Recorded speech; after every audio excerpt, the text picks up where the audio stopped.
I need to ask you a question. Be curious, Drifters. Allegron's won the Brisbane Cup, but it's all Antino. Blake Shin, take a bow. Barraquil, Benny Allen hasn't moved. Broadside him, bobbed, won the Golden Rose. Pride of Jenny, trying to find the reserves at the 100. She's 3 in front of Mr. Brightside. It's all too late. Pride of Jenny has run them into the night. Switzerland, the big winner by 2.5 Bellatrix Star. He's down, Jolly Star. She is a star in the making. Jolly Star bolts in. It's all Isthmus. She's very smart and fast.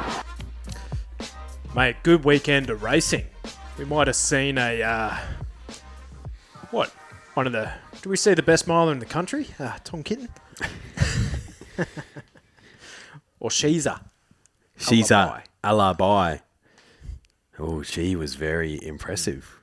I saw all of the, time guys touching themselves on Twitter. Like, they were going like, holy shit, what we got here? They were touching themselves. Eye guys were putting eye drops in. Yeah. They were getting dry just from the visuals. And then ratings guys.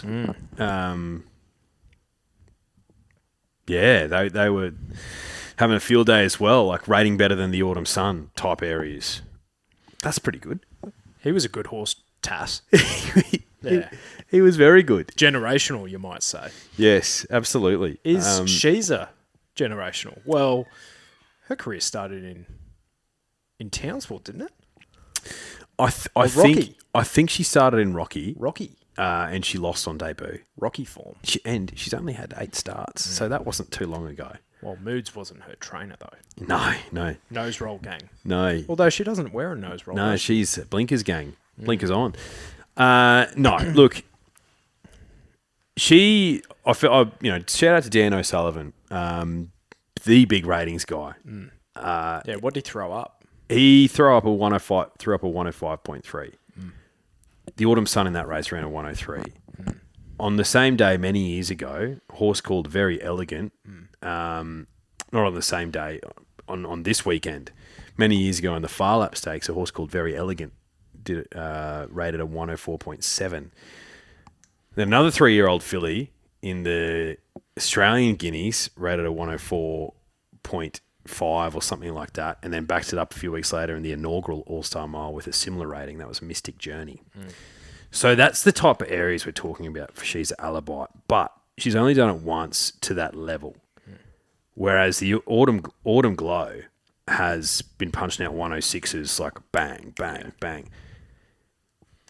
So if She's Alibi does take her place in the Doncaster, which has just been confirmed by Peter Moody, and if she runs up to that rating or exceeds it, then it's like, okay, we've got a superstar. I think the point to make there is, to date, Autumn Glow has been racing against better quality just by her age profile. That's the best field that She's an Alibi has seen, and she fucking kicked dirt in their face. She brained them. Well, she beat the Caulfield Guineas winner Autumn Boy by 3 lengths, and he rated up to his best. Can I make a counterpoint to that? Sure. He rated up to his best. He rated up to his best. Okay. Blinkers haven't gone on him yet, though. No. He wore blinkers in the Caulfield Guineas, so I think he's going to improve into a Rosehill Guineas. And he was second up there, and he was third up in the Caulfield Guineas. And I think he'll improve, but he's rated up to his best so far. He got brained in the Golden Rose too, and he did. Yeah, he improved essentially 10 lengths. He looks a horse to me who would suit 2,000 metres better than 1,600. I think. Yeah, being the son of would suggest that. Mate, imagine Tass going up against Winks in a Cox Plate. Wouldn't that be something? I think Winks would have had his measure pretty comfortably, but you would never have seen it. So we were spoiled to not. We would have been spoiled to have seen it. Yeah. Sorry. Well, yes, but if Humidor's taking a shiver up her spine, and he's got 49 kilos on his back. The size of him. He stood out in the yard. Yeah. I wouldn't mind seeing, looking him in the eye. Just, hey, buddy. Yeah. Was he like an Animo type? Just kind of had the presence. He was. Animo was cantankerous sometimes. Yeah. Animo was a stud, and he thought he was. Whereas the Autumn Sun was like his daughter, the Autumn Glow. And he walked around the yard like he owned the place, but not in a macho way. Like, I've got things to do, which is win this race, then go back to where I came from, pretty much. Yeah, I feel like the cantankerous types are never going to be undefeated. No. Yeah. No. And like your Castelvecchios, your Animos, and the like. So you think about it. He was one of the most cantankerous. Traffic warden, yeah. So that gets us talking to, I guess, futures markets, I would say, because we both had a futures for the Doncaster, which I don't know about you. I'm going to stick. I'm going to stick as well because mine's an each way price. I think mine's at an each way as well. Each way price. But before that, I'm going to give myself a bit of that's a tick there. Tom Kitten, All-Star Mile, $5 landed up being value. yeah. So he was $6 when we were doing the podcast, but I even saw he was getting out to like sevens, which I thought was absolute madness. But yeah, he started about 380, Tomcat. So he ran the race sort stuff, and I was rewatching the replay several times because I just absolutely love him. But Craig didn't even pull the whip on him. I thought he was easily. He had the run of the race, but he didn't necessarily blow him away, but he didn't need to. No. And he was second up there. I think he's only going to improve. He's going to be competitive, and wherever he goes, haven't necessarily heard where he goes. I think you'd be silly not to take him to Sydney and see how he shapes up in a Queen Elizabeth or something. Yeah, I agree. And what we saw from Tommy Kitten there as well was being able to ride up on pace. Yeah. Absorb the early pressure from Pride of Jenny and finish off the best. And that was made evident by the fact that, it was a bit of a blanket finish, but it was all the back markers storming home. And they were entitled to because Jenny went super quick up front. So the fact that he held on, so positively at the end is just a sign that this horse can run 2,000 metres, no worries. Well, we know he can, but I think he can do it up there with the best. Absolutely. So my board is scary nothing. Tommy Kitten, $5 to tick against that. Apulia in the Australia Cup at 15s. I think he's around 12s maybe. Sir Delia $6 at the Tancred. Ole Dancer $15 in the Coolmores, looking like a nice ticket. Raging Force at 11s. God almighty, I'll talk about that with my resolutions.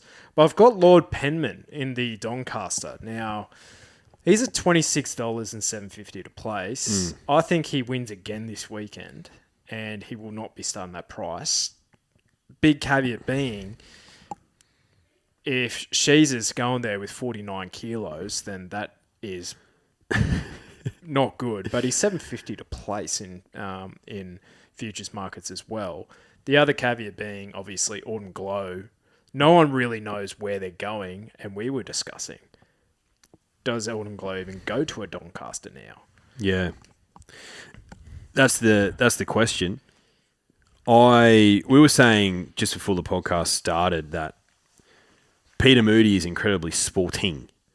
Announced on his own podcast just today that, we're going to go to Sheeza. We're going to go to the Doncaster with Sheeza Alibi, and if we take on the country's best horse, Autumn Glow, then so be it. I'm like, fuck, we need more of that in racing. I think our best horses can pick and choose a bit too much, and to be fair, it's because there are a plethora of options for them. But this is great from Moose because now all the pressure's on Chris Waller and John Massara to say basically like, I'm taking this filly there. Yeah. If you don't take Autumn Glow to the Doncaster, that's on you. And it's probably not a great look. No.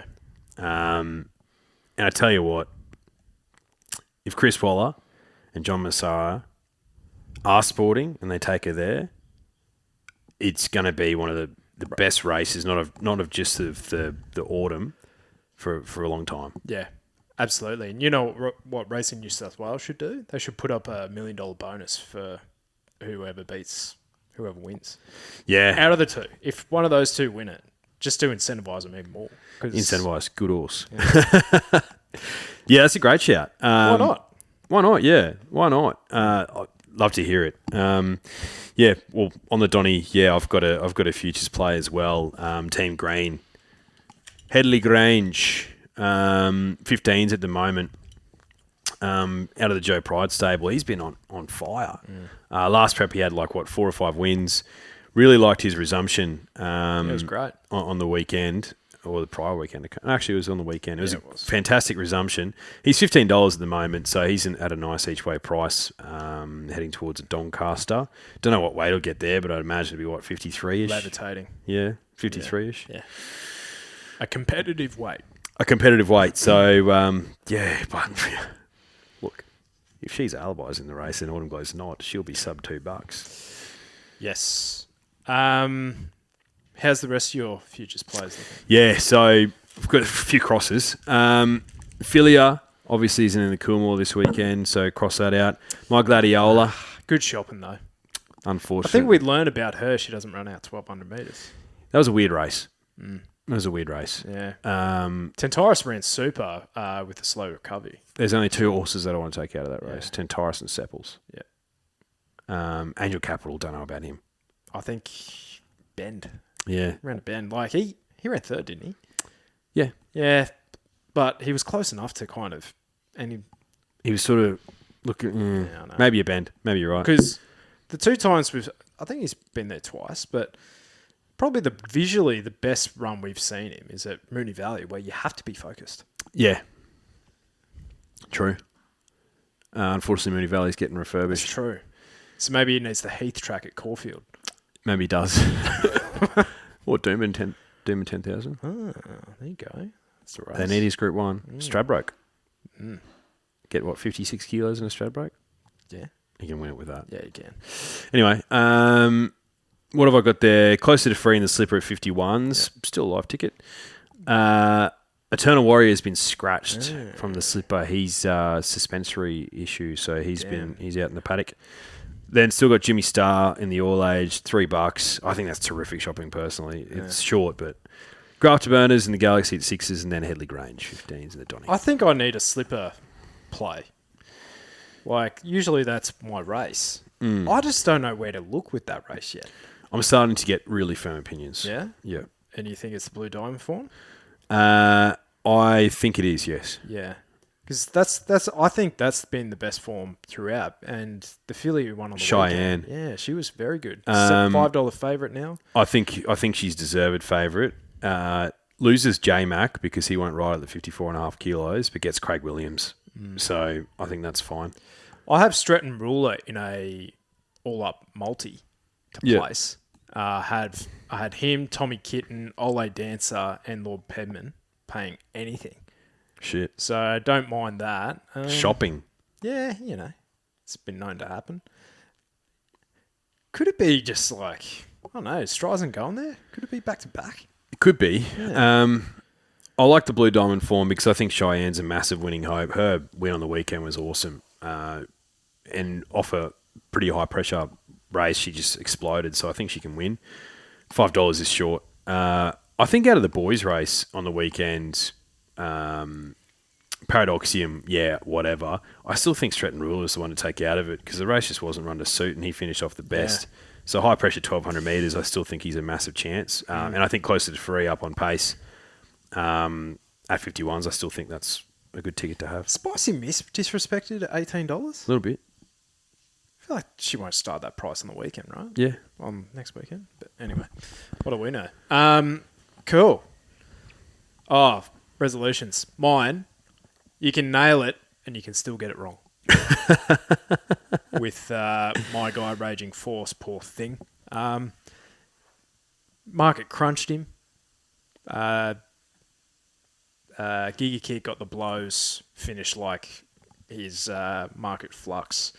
And I just think it was all setting up perfectly for Raging Force, and then you could tell straight out of the gates that something wasn't right. So I actually don't know what the latest on him was, but he was 4 out of 5 lame, taken straight to the equine hospital. So I'll follow up on that, but yeah.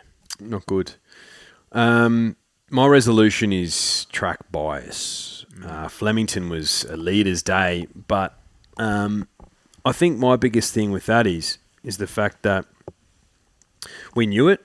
We knew there'd be a track bias. We knew with the breeze, with the rail out. And I still don't think I did the form with that in mind enough. And I think the biggest pointer towards that is my disrespect for the big fella, podcast favourite, Arcora, in the last. He was the only obvious leader in that race, and he was at a price where if he just fell in at the end, he was still $3 to $4 to place, which is a much smarter bet each way than backing Augustus in hindsight. But I think, sometimes with track bias, it might only be one across the entire card that's still value when you know it's the leader. Just have a bet on it. Yeah. Arcora. Bless him. Yeah. Yeah. He was good.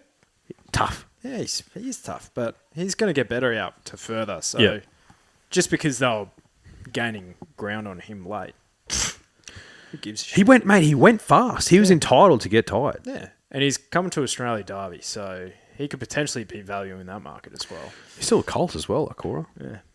Yeah. That stable are great with stayers. Yeah, they are. Yeah. Raging Force, encouraging signs that he will make it back to the racetrack, but I don't think he will be back this autumn. No. So let's go to Caulfield then. Rail is out 9 metres this weekend, which is a hell of a long way. Bit of a weird weekend this weekend, always in the calendar. It's a bit of a... You have the high of last weekend and you're like, ugh. Yeah. And it's like... It's probably needed because next weekend is just so much. Smorgasbord. Yeah, so... rail out 9 metres, weird meeting at Caulfield. It's like one of those Vobis days or something. It's like when you have a race named after Sosi Bon on a Saturday, that's the type of areas that we're working in. And we loved Sosi Bon. Funny horse. Great looking horse. He was the highest money earner for So You Think at one stage. Yeah, crazy. So, but the Peter Young, 1800 metres Group 2 weight for age. Didn't think there was a ton of speed here, but light infantry man will probably go forward with the likes of Banker's Choice, who's a consistent gelding in his old age. But, Birdman has been dual accepted, and I'd say that surely they head to Sydney because that race looks cherry ripe for him. I also think with the 2 other Aussie Kier horses in this race, I would suggest that Birdman will end up in Sydney. And rail out 9 metres. Like, railing the true at Rose Hill. His home track. Yeah, I think Birdman surely will be heading to Sydney, but I'm not Chris Waller. No. I thought Light Infantry Man was a decent return. About a month between runs here. The form out of that Cadenarks Jewelers MIC Foundation Cup hasn't been red hot, but does it need to be? Like, I ask you that. No, it doesn't need to be. Yeah. This will all depend on where Birdman ends up because obviously that'll impact the race a lot. What were your thoughts on Apulia first up? I think he was fine. Like, he was resuming after the 2,400 metres, got kind of cluttered up a little bit there. Hit the line well enough, I think. I think so. Yeah. I think Buckaroo for me with Jai McNeil on. No thanks. Like, couldn't even potentially entertain that. He hasn't won for 76 weeks. And he's also a nonny. So is Light Infantry Man. So I think I'm going to forgive Apulia and have a bet on him. I think from that gate, Luke Curry just has to be positive and has to take him forward, and particularly at Caulfield if the rail's 9 metres out, and there doesn't look to be a stack of speed in that race. So I think they'll show some initiative for him. With Birdman coming out, I think he can come across and maybe get a second pair off the fence. So I believe in this horse. I think he can run well. I think he's got more upside than a lot of these. So happy to have a bet on Apulia. Sometimes you just got to stick firm. Yeah, you do. That's all I had at Caulfield. Yeah. So at Rose Hill, rail is in the true. Mild conditions in the lead up to the day, so it should be absolutely perfect. I think it's rated about a soft 6 at the moment, but no real rain that will affect that. I think we'll be racing on good form right throughout the program. It's about 25 degrees on Saturday with not a lick of wind. So it's, that's perfect areas. That's perfect areas. That's like Brisbane in the winter sort of stuff. Oh, perfect areas. Yeah, it's good stuff. Race 3 is the Magic Night Stakes. So previous winners of this race, Memo, Drifting, Steel City. So the previous 3 winners, not that great. She's Extreme won a Group 1. Arcaded, Thermosphere, Kiyomichi won a slipper the next week. Sunlight was a good horse. Tulip, I reckon, placed in a slipper. And Calliope, maybe. And so basically one winner of the slipper since 2010. It's hard to do the quick backup. Yeah, and I think the boys are the same. One winner since 2010. So basically, 2 winners since 2010 of the lead-ups for the boys and the girls. Who was that who won on the quick backup? Shinzo. Yeah. Yeah. So, Pembury. I think I was dead against her. Not dead against her, but the 1,000 to 1,200. She found a little bit of bad luck last start as well. Short price to find out here. What do you reckon?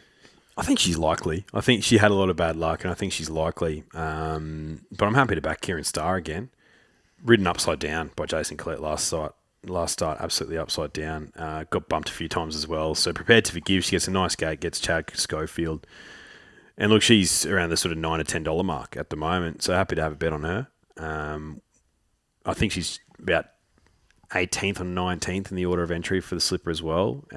16 runners, obviously, in that field. So winning you're in type stuff for Kieran Starr. So I think she'll be ready to go. A lot of these would have to. Pembury would have to. Yeah. I wonder if they actually paid the late nom fee. I was making a case for Hardanga, who I thought she finished off really well. Arguably unlucky not to get a little bit closer. I think she'll be better as she gets out in distance, just to my eye. But as a 2-year-old, I think she was 4 weeks between runs there, only got beaten just over a length. She'll be fitter here again. Barrier 9, not stoked about, but she might be better ridden a bit colder too. She was ridden closer to the speed. So Tommy knows the right ones to ride as a 2-year-old. So I think she's in the race here, Hardanga. I'm going to stick with her at around the $10, and she had the market support too. So I wouldn't be surprised if she starts closer to $6 on the weekend. That's my prediction. The Pago. Previous winners here: Skyhook, Dublin Down, Shinzo, Rise of the Masses, Shaquiro, Prague, Cosmic Force, written by Single Bullet. One winner of the slipper since 2010, as I mentioned. Are you forgiving a Woolwoven? I think you can forgive that run. I think you can forgive that run from where he was in the track and after the setback. But I'm happy to take him on. I think Central Europe was phenomenal on debut. What's under the hood? I think Central Europe can do a Shinzo. I think he can win this and then potentially win the slipper. If he doesn't win this, he's not in the slipper. So at the moment, Team Green's all in markets for the slipper has him at $9, which is short. But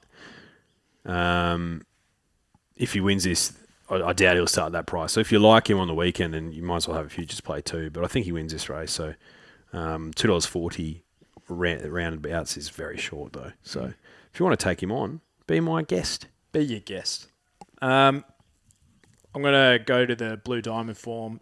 I do have a ticket for this horse at 100s. Surprised he stayed that price after his last effort. But he was 3 weeks between runs there. Typically, some of the 2-year-olds just like to have be in work for a little bit longer so they can lose their way, in particular the Colts.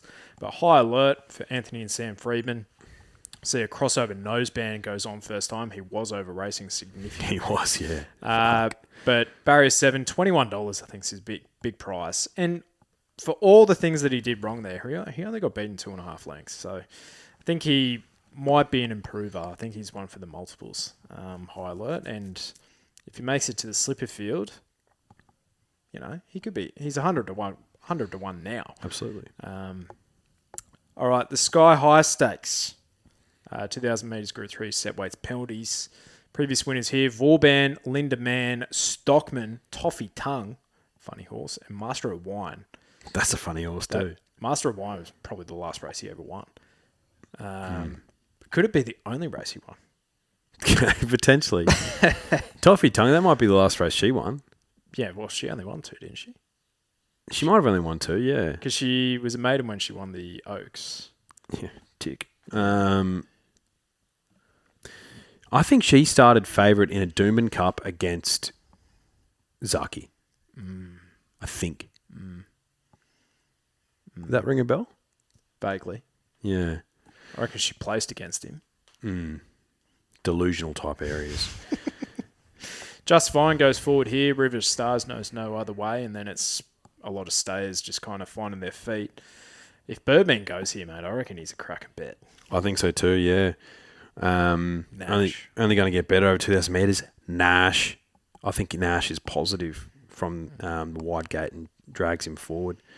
He's just come back a better horse. Yeah. Classic European. He was good last prep without blowing your socks off, but put the writing on the wall, resuming over what was that, 1,400 metres, stormed home, and then rated well and won well over a mile next start. We know he's going to be better over 2,000 metres. So if he's here, he's a phenomenal bet. If he's not, interesting to see how Vauban goes first up after a Melbourne Cup campaign again. But Trinity College looks like an exciting horse. I think he finished off really well in the Very Elegant Stakes. Stormed home, so big rap on him coming from overseas as well. With the Wrong Silks. But no, Birdman, if he's here, I think he will be as well. Yeah, same. So I'm not even entertaining anything else. The source has a feeling. The next one is the Morris McCartan Stakes, 1,100 metres, Group 3 handicap. Previous winners here, Eagle Nest, Red Card, Cannonball, Shelby 66, and Easy Eddie. I reckon that was one of Matt Dolan's favourites back in the day. Speed map here, you got some fast horses going forward here. You have Tonkin, Don't Hope Do, Mal Coupe, Signal Tortoni, who's come from midweek grade. Look at the previous winners here. Like, you do have some horses that can just pop out of the ground, like a Shelby 66. Just a horse in form. I reckon Mal Coupe is in form. Like, how many? God, she's got pick a fence already, or he has, rather. Really progressive horse, 1,200 metres back to the 1,100, sure.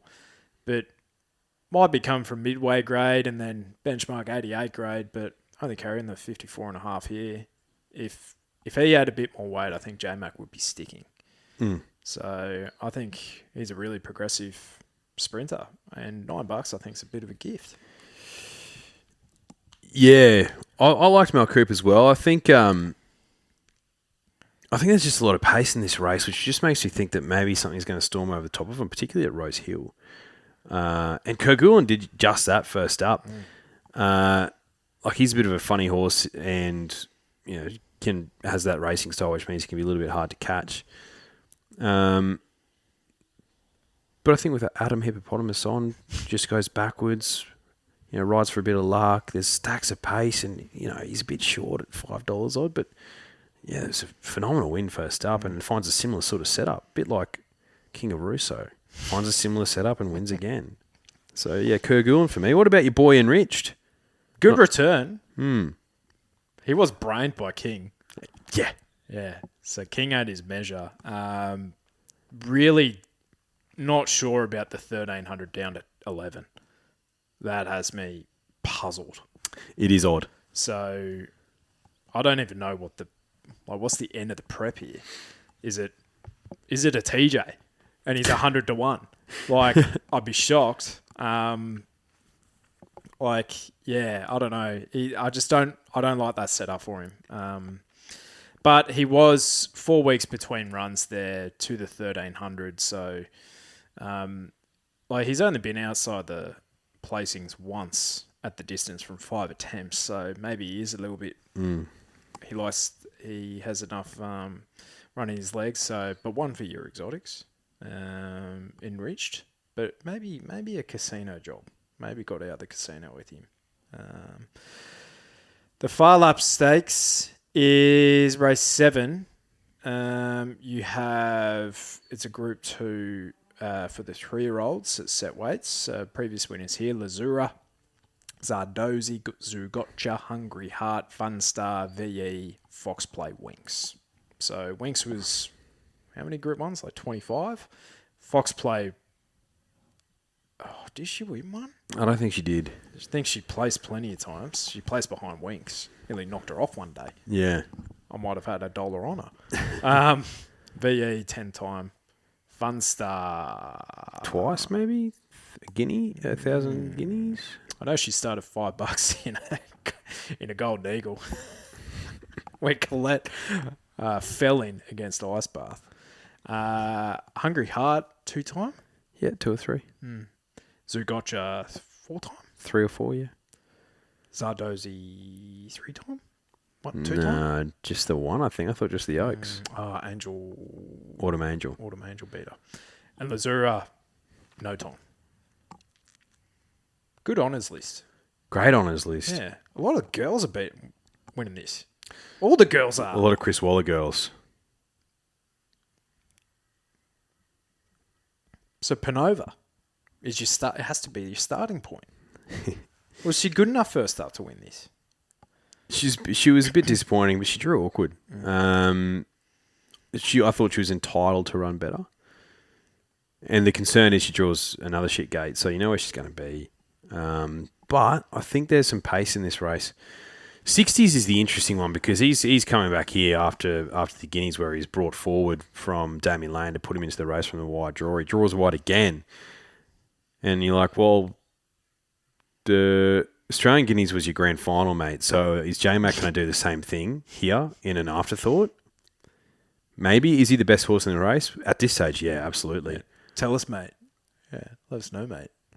But look at the price. Yeah. So $75. So I'd much rather back Panova, who I think is a horse who'll end up being in Group 1s. Yeah. And she's like that $6-7, so I'll have a bet on her. Yeah, what about the Pakenham form with Federalist? First time this horse has run into the placings. Gelded. Fuck, that would have been a hard decision. Yep, the son of Arcadia Queen. What I don't understand. Why do you send Arcadia Queen to I'm Invincible? It just doesn't make any sense to me. She's the daughter of Piero, and she raced in an Everest, but clearly not her go. She was a 2,000 metre horse, if I've ever seen one.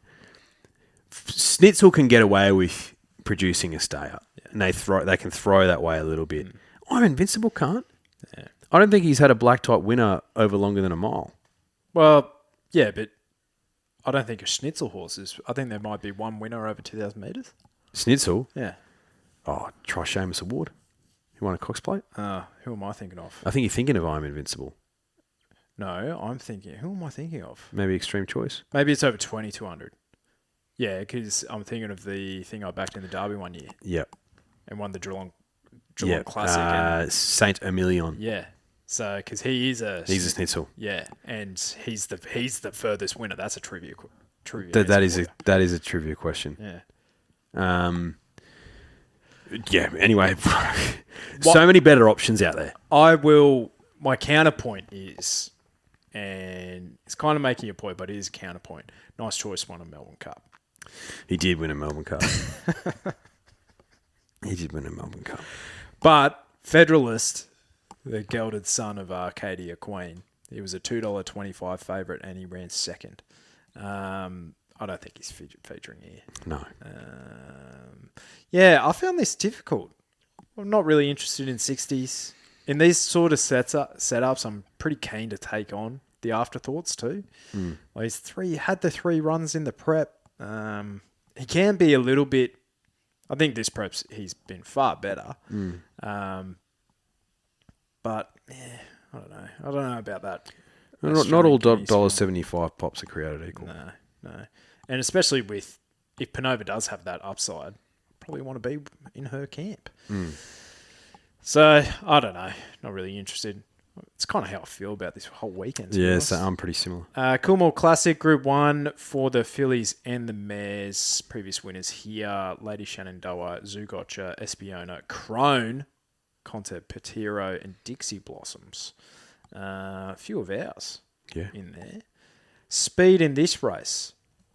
Manal probably to go forward with Savvy Halley, who I think she surprised me last start. She got an enormous rating out the back of that as well. And I think her having 56 kilos, essentially, because now she's going to be riding a kilo over. It's a bit harsh, isn't it? Oh, be filthy. Particularly against, Ole Dancer, who has won a Group 1. Yeah. I'd be filthy if I was Brad Whittip. Yeah. So, will she run out the 1500? I honestly didn't think she was going to run out the 14. So. Daughter of Hellbent. Same sire as Magic Time, Benedetta. They're not 1,500 metre horses in my eyes. Yeah. So, whereas Ole Dancer, the daughter of, Ole Kirk, he won a Golden Rose and then a Caulfield Guineas. Sure did. So, and pretty basic name, hers. Like Ole Kirk out of Dancers. Ole Dancer. It's better than She's a Alibi. She doesn't roll off the tongue. True. I'm happy with my ticket with Ole Dancer here. Yeah, I think she's a winning chance. So I'm happy with her, but the bet I'll be having on Saturday is definitely Arctic Glamour. Thought that was a really good return. First up, I think she will improve off the back of that. She is going to improve as well, being on top of the ground. So I thought she was only beaten a length there. She meets Verona Rose, a couple of kilos better at the weights, I think, as well. So, and you're getting 1.5 times the price. Yeah, Arctic Glamour at $15. I'll be having something with her with Ole Dancer, but I don't need to bet on Ole Dancer again. No, you don't. I'm keen on Verona Rose. I liked that win. I thought it was phenomenal. And she's got 56 kilos against horses who I don't think are weighted that well. And I think she's only going to improve third up to 1,500 metres. Gets Craig, gets a nice draw as well, which is key. And she's $10 with 10 green. So I think she's a bet. Verona Rose this weekend. Winning chances don't stop there, but don't want to go through all of it. Where's Lazura at? I thought it was a good return. She had to lump more weight.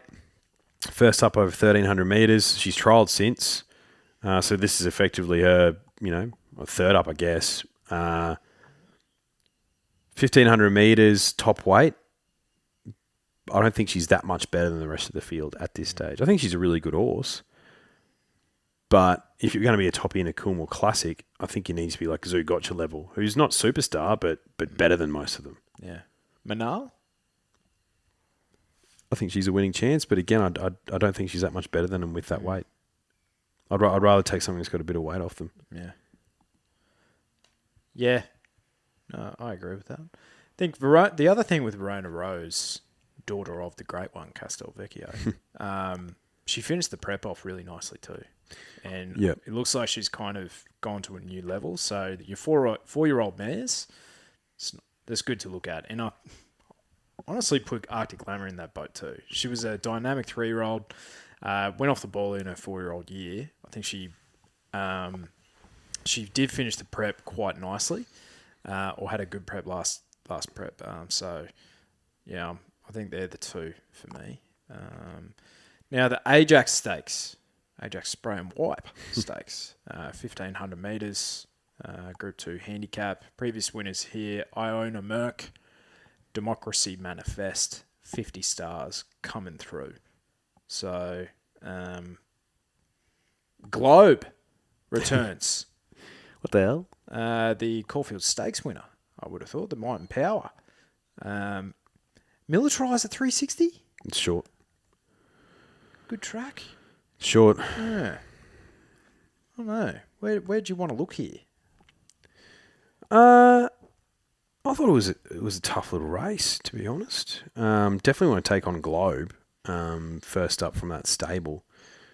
I sort of want something that might be just a little bit off them in the run, just behind the pace. And I can't really figure out who that's going to be, which is the issue. I think Sandpaper and Robusto might sort of take up a spot there. Sandpaper's been up for an absolute age. Robusto, first up, Bjorn might be ready to go. It doesn't have a great first up profile though. So, no, I thought this was tricky. Melbourne form with an Exudo is interesting. He gets a nice gate as well. Coming back from 1,600 metres. Finishing off behind Birdman and Cafe Millennium and Sabage. That is good form. I don't know if he's ever come up to Sydney before, but so yeah, maybe an Exudo, bit of Melbourne Victorian victim form, but yeah. Ran in the Ingham in December, beaten 2 lengths. There you behind go. Yorkshire and Robusto and the like. So Robusto's still going since then. Fucking hell. Oh, no. My apologies. Robusto, I had him confused with Sandpaper. Robusto's resuming. You are forgiven for that, absolutely. Same silks. Same trainer. Yep. Same sort of horse. Yep. Lord Penman for me. They're going to be more negative from that gate, but 53 kilos. And from the 1,400 metres where he resumed in that benchmark 100 against Palmetto and the like, where he carried 57, I think he's going to improve. Second up, Lord Penman for me. So I think he'll run really nicely here into a Donny. Life's good. Go the Pen Man. Life's good. Yeah, he's been much tainted horse on this. Bit of a lord. Yeah. But yeah, it's kind of just a bridging week. It is, yeah. The calm before the storm. Yeah. Big week last week. Yeah. No, next week, sorry. Yeah. Well, last week was a big Last week too. was big as well. Yeah, it was. Yeah. God bless Tommy. God bless him. Tentaurus will bounce back. Just a race, just a weird race. So, yeah, forgive. Sepples is always going places. 4th in a Newmarket first up. Never seen the Flemington straight before. What the hell? Who ran second? Hey? Who ran second in that race? Gallant Sun. That's right. Nose roll gang. But both Sepples and Angel Capital had hampered runs. But Sepples still will take it. I just think he's a very smart racehorse. Actually, I wonder if he'd be going to the Donny. Let me have a quick look at that all in. I doubt he would be. He'd run out of time, I'd say. Yeah. I reckon 1,400 metres is his go. I think so. Well, he's $15 in the market. Maybe I should add a little. But yeah, I think he'll run out of time. Yeah, let's have a look. Seeples. Because surely there's some markets for him. George Ryder, 12 to 15. That's what I mean. He's got to have a run before a Donny. Huh? Australia Cup? No way. No. It's next weekend. No. But pretty much. He's not going 12 to 2. Grow up. God, some of these futures markets are ridiculous. They are. If I was Cliffy Brown, I'd give him one more run and then I'd set him for a Stradbroke because I think even with like 56, 57 kilos, he can win that. That's a play. Yeah. Yeah, 2 runs. 2 runs. And tip him out. His last 2 fresh runs, super. So I reckon this is what you do, right? 2 runs. 6-week freshen up? 10,000. He wins that. Or Kingsford Smith into a stratty. He'll come up here. Oh, he has to now. Yeah. Now that we've said that. Yeah. Fuck, I'd love to see that. Yeah, fucking oath. That's good. That's good stuff. He's just a good horse. He is a good horse. Maybe Autumn Glow, they'll spell her and she'll come up here for a tiara. Oh, imagine that. She'd start negative. She'd start 90 cents. Yeah. Yeah. Yeah, you have to pay Team Green. We'll never see that. No. All right. We'll see you later. See you, Drifters. Good luck.